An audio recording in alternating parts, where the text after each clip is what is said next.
এখন প্রেসার কম আছে 110/60।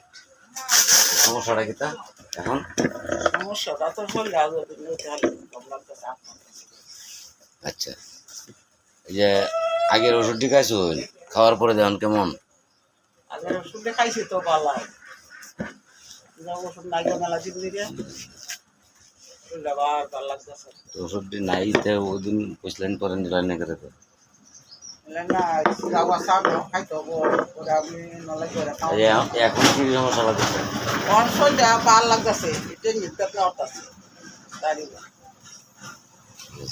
প্রেশারটা এখন একটু ডাউন আছে নিচে 110 আর 60। ডিম খাইবা তো এই প্রেশারটা ঠিক হয়ে যাবে।